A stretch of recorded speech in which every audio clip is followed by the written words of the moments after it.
Bonjour, bienvenue sur My Marketing Podcast. Je suis Sandy Jacobi, cofondatrice de My Marketing Manager. My Marketing Manager, c'est une agence de conseil et de services en marketing qui aide les entrepreneurs à aller plus vite dans leur développement.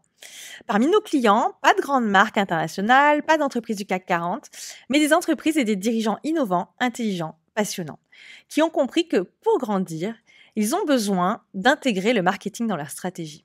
C'est pour cela que My Marketing Manager existe. Rendre accessibles les techniques marketing qui fonctionnent aujourd'hui aux PME, aux entreprises et aux startups.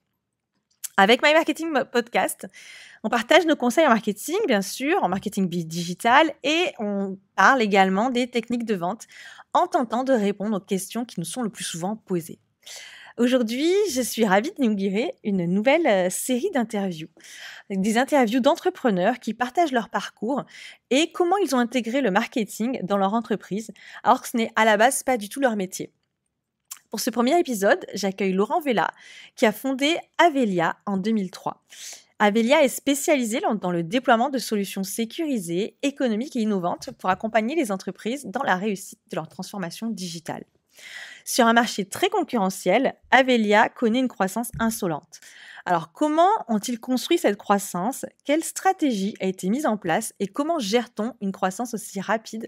On en parle tout de suite avec Laurent Vella. Laurent, bonjour, bienvenue sur My Marketing Podcast.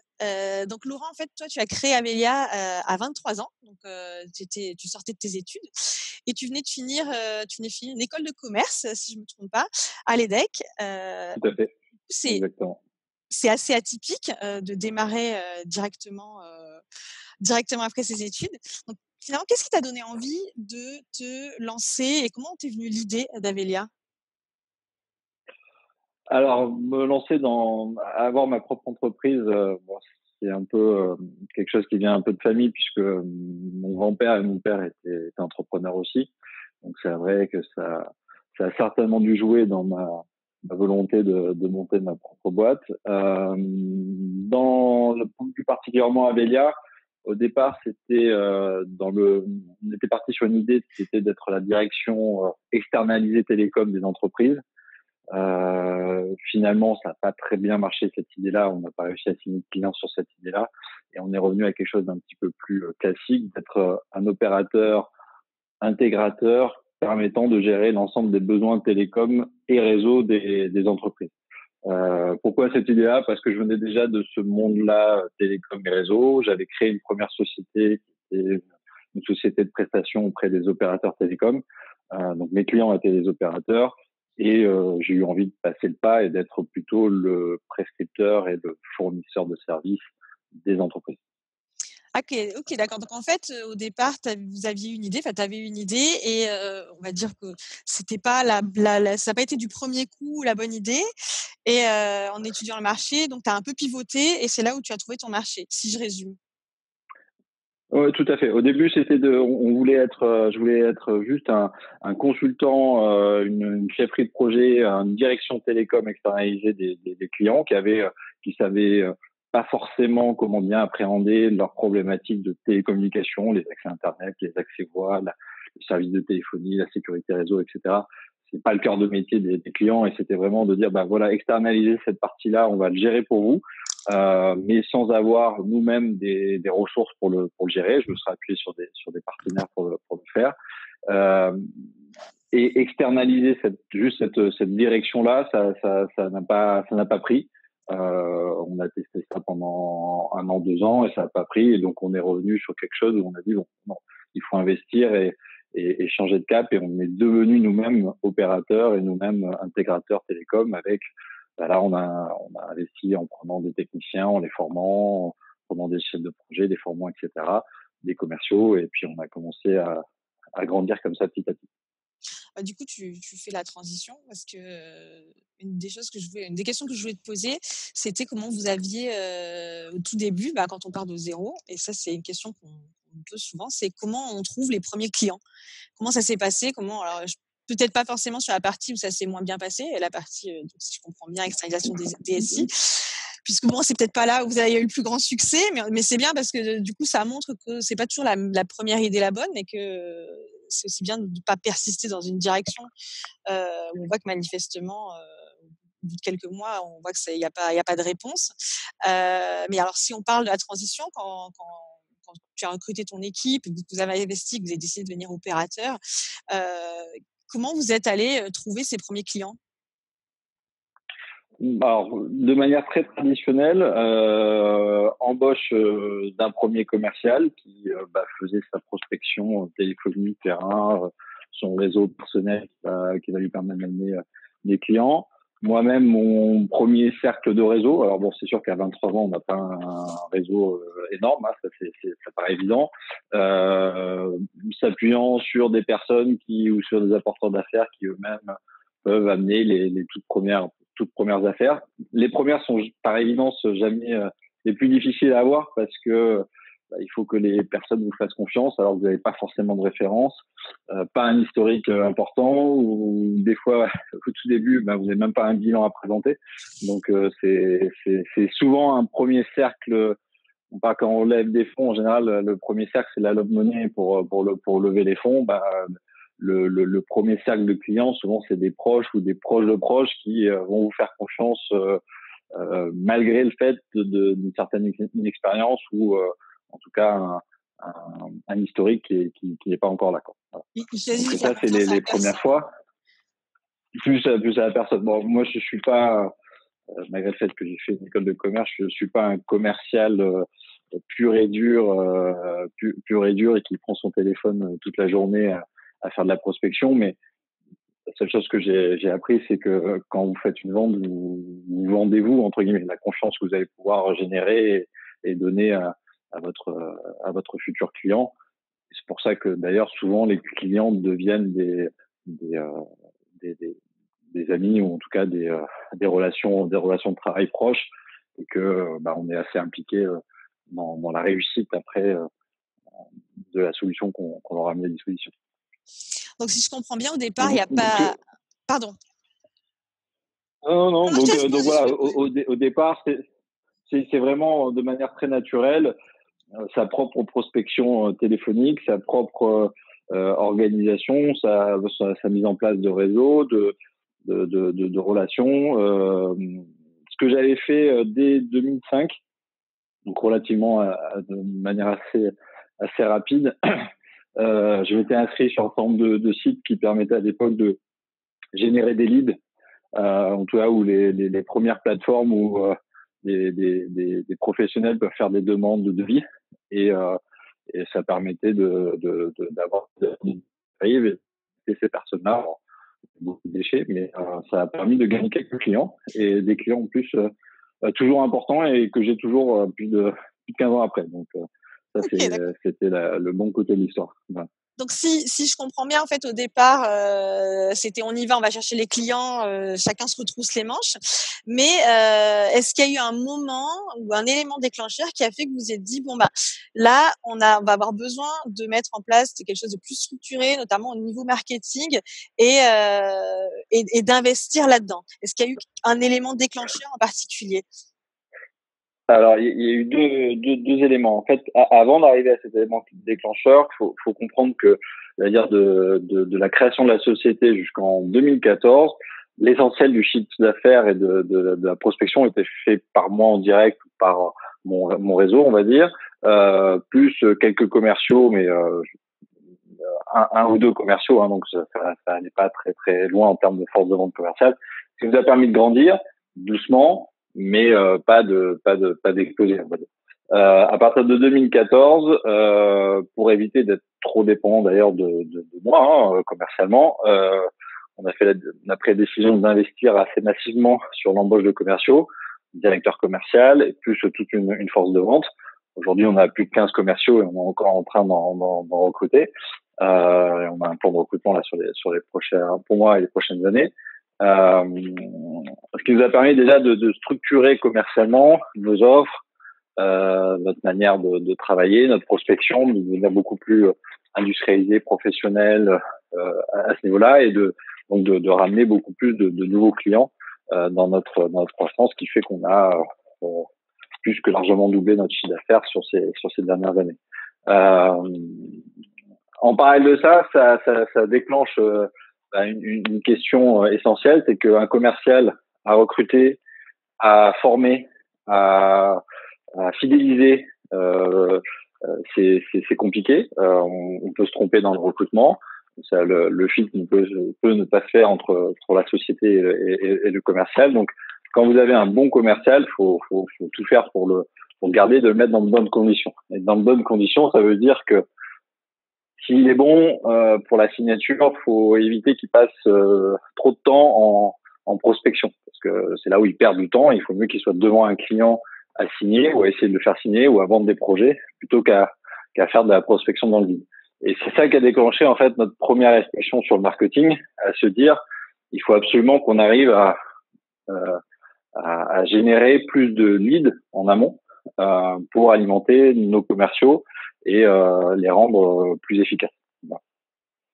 D'accord. Donc, en fait, l'objectif, vraiment, vous avez vu dans le marketing la possibilité d'avoir en face de vous plus rapidement des prospects intéressés pour qu'après, les commerciaux puissent faire leur travail d'accompagnement, puisqu'il y a quand même un gros travail d'accompagnement, et vraiment de closing, de signature du contrat. Exactement. On vend des solutions qui techniquement sont quand même relativement complexes, assez impactantes pour le client. On va toucher à son accès Internet, donc potentiellement à son SI. On va toucher à sa téléphonie, ses numéros de téléphone, la manière dont lui-même prospecte ou lui-même interagit avec l'extérieur ou au sein de ses équipes. Donc c'est pas neutre. Donc les commerciaux, il faut qu'ils passent du temps à bien comprendre le contexte client, ses contraintes budgétaires, techniques, timing, etc., etc. Et donc ils passent beaucoup de temps déjà sur un projet. Donc il faut qu'ils soient devant faut pas qu'ils perdent trop de temps à faire de la prospection dans le vide en étant devant des prospects qui rentreront pas dans notre cœur de cible, dans notre cahier des charges et seront pas sur lesquels on n'apportera pas de valeur ajoutée. Okay. Donc c'est comment on fait pour faire les actions marketing qui vont bien pour mieux cibler nos futurs clients, améliorer par là même aussi notre image de marque, faire en sorte que on puisse se différencier aussi de nos confrères et concurrents, etc., etc. Donc c'est bien, ça me fait plaisir que tu parles de l'image de marque, parce que c'est quelque chose sur lequel on se bat beaucoup chez My Marketing Manager, parce qu'en B2B, la marque, ça commence à émerger, mais on en parle assez peu encore, et pourtant c'est un levier de valeur très très fort pour les entreprises. Je parle en B2B parce qu'en B2C, elles sont déjà au courant depuis un moment et elles exploitent largement. Et c'est vrai que pour les métiers, je pense comme Avelia, qui sont très techniques, c'est clairement un levier à investir, comme vous l'avez fait d'ailleurs, puisque pour ceux que ça intéresse, vous pourrez aller voir sur notamment le LinkedIn et le site d'Avelia, mais il y a des vidéos qui passent. Vous avez déjà commencé très largement en publier, notamment de vos collaborateurs. Donc, vous travaillez même votre marque employeur, puisque ce que j'ai vu passer, c'est notamment pour le recrutement. C'est indispensable. Voilà. Donc, est-ce que tu peux nous en dire deux mots, même si c'est pas marketing, mais pour nous, la marque employeur, c'est une dimension du marketing qui est super importante. Au final, à mon sens, tout est lié. Je suis loin d'être un spécialiste du marketing, mais pour moi, tout est lié. Et c'est vrai que, par exemple, sur les nouvelles générations, c'est clair que le recrutement a changé. Enfin, le processus de recrutement, la manière de recruter, de fidéliser les équipes derrière est pas la même qu'il y a encore quelques années. Et donc, c'est important de montrer au-delà c'est-à-dire des images d'Épinal on va avoir un baby, une table de ping-pong, etc. dans l'entreprise. Bon, c'est du j'allais dire. C'est sympa, mais ça fait pas tout. C'est pas très important. Voilà, exactement. De montrer les gens qui travaillent, comment ils travaillent, ce qu'ils ressentent, ce qu'ils aiment ou ce qu'ils aiment pas. Bon, on reste dans une image assez policée parce que ça reste du marketing d'entreprise corporate. Mais bon, on les a pas forcés à faire ces vidéos en l'occurrence, donc c'est qu'ils étaient assez contents et ce qu'ils ont dit ressort dans les entretiens annuels, dans ce qu'on peut partager avec eux tout au long de l'année. Et il n'y a pas eu de surprise dans un sens ou dans l'autre. Ok, super. Moi, sincèrement, nous, on encourage beaucoup sur cette voie. La vidéo, c'est un média un média qui est top, pas que, hein, il y en a plein qui sont très intéressants, mais c'est vrai que pour la marque employeur, pour montrer un peu comment ça se passe en entreprise et pour donner envie, ça reste un média particulièrement adapté. Donc, Là, on doit en publier d'autres, mais c'est vrai? c'est vrai que ça prend du temps aussi. Donc, il faut, mais ça prend un peu de temps. Donc, il faut arriver à s'organiser. Ça, c'est ce qui est plus difficile. Arriver à s'organiser pour trouver le temps, pour être assez discipliné, pour le sortir de manière régulière, quoi. Bah, tu me fais encore une magnifique transition, puisque un des points que je voulais aborder avec toi, c'était la question de la croissance, puisque Avelia, tu l'as déjà abordé un petit peu plus tôt, a énormément grandi finalement assez rapidement. Il y a eu une période, une longue période où vous avez fait une croissance raisonnable, mais après il y a une période où vous avez vraiment, vous êtes développé très fortement. Donc si je comprends bien, depuis 2014, vous avez plus que doublé le chiffre d'affaires. Et aujourd'hui, vous êtes d'ailleurs 40 collaborateurs, si je me trompe pas, si les chiffres que j'ai sont Oui, une quarantaine, on va dire. c'est en augmentation. Voilà, exactement. Donc la croissance, clairement, nous on le voit avec nos clients chez My Marketing Manager. C'est bon, bien sûr, c'est quelque chose que tout le monde veut. Hein, on veut de la croissance, mais c'est pas toujours simple à gérer. C'est même plutôt compliqué. Et je voulais savoir si comment vous arrivez à le gérer si vous rencontrez de vrais challenges. Voilà, je sais que tu parles très librement, donc est-ce que pour toi il y a des choses sur lesquelles il faut vraiment être très vigilant et si tu as des solutions à apporter ou une expérience à partager sur le sujet, et notamment s'il y a des erreurs par exemple où on t'y reprendra pas du tout parce que chat échaudé craint l'eau chaude, donc pas deux fois. Alors c'est comment dire ça? Oui, des challenges pour la gestion de la croissance, c'est évident. J'allais dire en termes d'organisation de l'entreprise, tout simplement, c'est un ami qui me disait que l'organisation d'entreprise, c'est comme un être vivant. Ça grandit, ça rétrécit, ça bouge. Enfin, c'est pas quelque chose de stable. Et je prends un exemple assez précis parce que on vient juste de le vivre. Au déploiement, on a eu un gros trou d'air en fin d'année dernière parce que l'organisation qu'on avait mise en place, où moi-même j'étais très content de cette organisation-là et je trouvais que ça marchait plutôt bien. Il y a un an, elle marchait très bien. Et puis un an après, avec l'augmentation du volume, l'augmentation du nombre de projets, la complexité croissante de certains projets, etc. Enfin, plein de raisons exogènes, fait que cette organisation, ouais, voilà, exactement. Cette organisation-là, elle matchait pas, elle marchait plus et elle nous a fait prendre beaucoup de retard sur un certain nombre de projets. Ce qui est jamais bon. On crée de l'insatisfaction client, parce que en général, on met du temps à signer les clients, mais une fois que c'est signé, il faut déployer vite. C'est normal. Et nous, ça nous crée aussi un trou en termes de gestion de notre croissance d'un point de vue purement financier.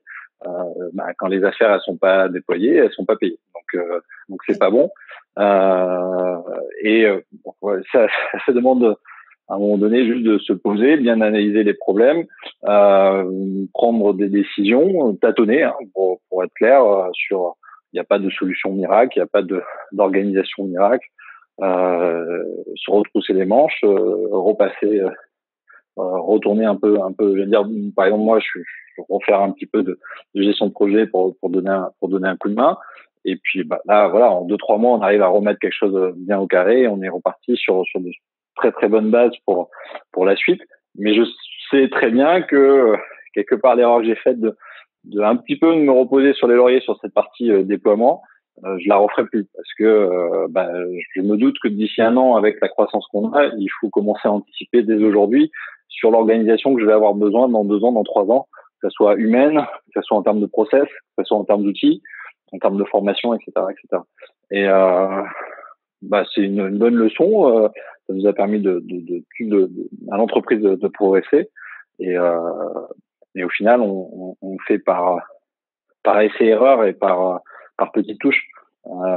C'est vrai que par petites touches, on fait bouger l'organisation. Par petites touches, on rajoute des ressources qui vont bien. Mais c'est pas juste une question d'argent. Parce qu'à la limite, mettre des sous sur tel ou tel problème, c'est C'est pas le plus difficile, c'est la finalement. chose la plus difficile à faire. Après, ce qui est compliqué, c'est l'exécuter, c'est trouver les bonnes personnes pour l'exécuter aussi, parce qu'on peut pas être partout, et ainsi de suite, quoi. Donc voilà, sur ça, c'était vraiment mon point d'amélioration qu'on a eu l'année dernière, et sur lequel je suis assez content, parce que on a vraiment mis des bonnes choses en place, mais sur lequel je suis vigilant, parce que je sais que dans 6 mois ou dans un an, il va falloir de nouveau ça peut recommencer. certainement changer. Exactement. En fait, maintenant, ce qui ça se passe, c'est que marrant, tu as des signaux d'alerte et tu sais qu'en poursuivant votre croissance, ça arrivera de nouveau et vous aurez de nouveau besoin de vous remettre en question sur ces problématiques. Pas des problèmes, mais c'est clair, on en discutait avant. C'est vrai que dans une plus grande entreprise, j'imagine que les choses sont un peu plus installées, carrées, parce que d'une année sur l'autre, le chiffre d'affaires va être à peu près le même, et on va travailler en mode budget sur l'année, en sachant quels vont être les projets de l'année, etc. Nous, on est en mode, on est une PME maintenant ça fait 15 ans qu'on existe, mais on essaye de garder d'ailleurs un esprit un peu start-up, de toujours essayer de faire de la R&D, d'avoir les nouveaux produits, les nouvelles innovations, de trouver les bonnes vagues qui vont arriver dans les années à venir pour nos clients, pour les services à fournir. Et ça suppose que tous les ans, il faut limite tout casser, tout recommencer. En fait, on casse pas tout, on recommence pas tout, mais on reconstruit au fur et à mesure les process, les organisations, les ressources, etc.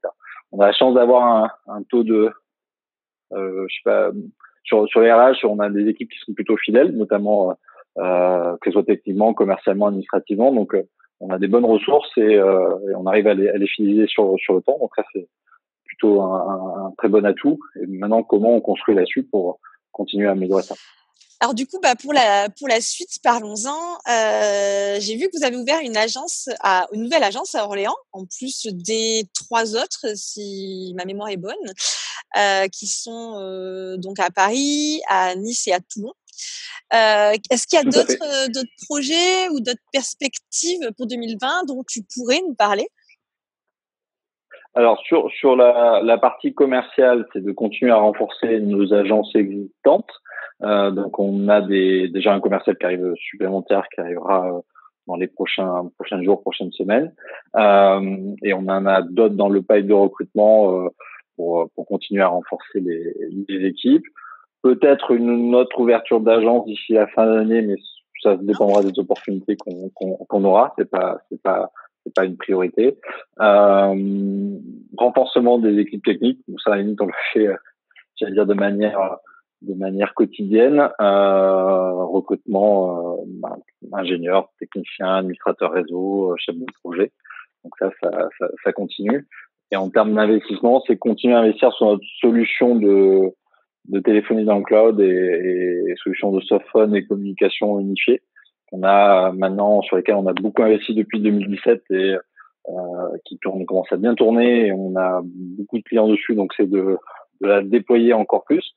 Ça, c'est sur la partie purement technique, et c'est un peu le sujet de notre entretien aussi, c'est de continuer à investir sur cette partie marketing, parce que on a fait quelques petites choses. Enfin, on a fait quelques petites choses, mais pas encore au niveau où je pense qu'on pourrait être. Et on peut mieux faire sur notre image, les emailing, la gestion des réseaux sociaux, la génération de leads. Et il y a vraiment beaucoup de choses à faire à ce niveau-là pour mieux se faire connaître auprès des prospects potentiels, renforcer la confiance que peuvent avoir nos clients dans nos services, etc., etc. Donc en fait, là aujourd'hui, vous avez déjà testé certaines choses qui ont permis de se dire en fait, il faudrait continuer parce que aujourd'hui c'est la bonne voie pour nous pour soutenir notre développement. En plus, de ce que j'ai compris, vous avez, on n'en a pas vraiment parlé, mais vous avez un produit, chez Avelia, qui est un produit donc de communication unifiée. Donc pour ceux qui ne connaissent pas forcément, est-ce que tu peux dire un mot rapide, expliquer ce que c'est une solution de communication unifiée sans que ce soit trop technique? Alors en 2 mots, c'est tout simplement remplacer l'ancienne téléphonie d'entreprise que vous pouvez avoir sur votre bureau, le téléphone que vous pouvez avoir sur votre bureau. Alors moi, j'en le ai téléphone pas, peut mais toujours rester voilà.